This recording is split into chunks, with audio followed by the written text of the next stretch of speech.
So Brother Frank, tell me all you know about Harbor Baptist Church and where it's come from where it was from the very beginning to where it is today. If you would just share that with us, that would be amazing. Share it with me. I would love to hear the story. Victory Baptist Church was formed in the fall of 1963. And the church building was over in Hidden Valley. And Pastor Ziegler led the church until 1974. In January of 1975, Pastor Don Kazire accepted the church, and they sold the property there on Hidden Valley and purchased the building on where we are presently located on Old Concord Road. Yeah. So when the churches merged, how was that for you? Was it a little interesting? How many people came from the two different churches, I guess? We probably had either 50 or 60 members at that time. Okay. And then what was that first service like when everybody came together? Was it excitement? What was it like? Yeah, it was of course it's a larger crowd than they'd had in a long time. Mm-hmm. It was real exciting. And the first service actually on the property this was held on Easter Sunday, March the 30th, 1975. And there were 35 members present. Pastor Kazire resigned in September of 1982, and at that same time, Pastor Gary Tate was called to be the pastor in the spring of 1983. And he brought the Charlotte Baptist Church, which was a new formed church, and Harbor took the responsibility for the dead of Charlotte Baptist Church. And we had also purchased property out on Plaza Road, out near where 485 is now. And of course we eventually lost that property because we got into financial difficulties. And this is not far from where our new church will be located. Isn't that amazing?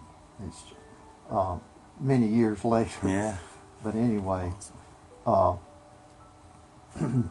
Pastor Tate was there until 1983, and that's when Pastor Don McCullum came to be the pastor, and he led us through some remodeling of the buildings, and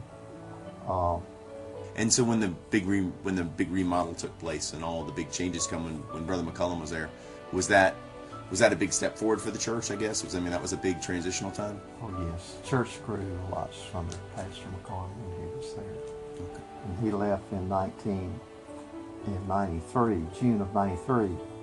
And J.R. Farrington was voted by the church in November of 1993 to be the pastor, and came in January, the first Sunday in January of 1994.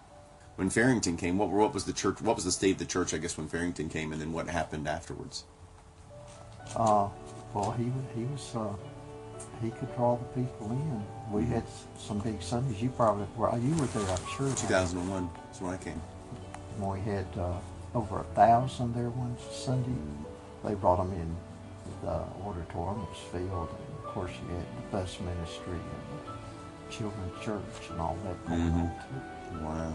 And he led us in the building or remodeling of all the buildings, and in the building of the Family Life Center. And we were completely remodeling the main auditorium, and it was almost fully completed. We had ordered the carpet had already came in, and then we had the fire that destroyed all the auditorium, the nursery,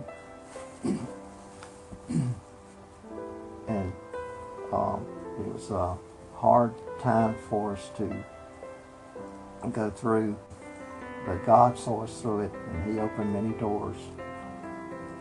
And then in August the 31st, 2014, Pastor Farrington resigned, and in November of 2014, Pastor Ken Simmons was called to be the pastor.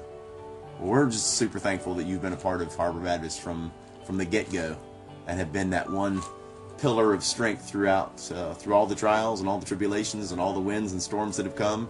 The one thing that stood strong has been Brother Frank, and I'm really, really thankful for you. So thank you for spending the time with me today. Okay. We appreciate you and we love you. Harbor Baptist Church has been blessed through many years in soul winning and in bus ministry and worldwide missions.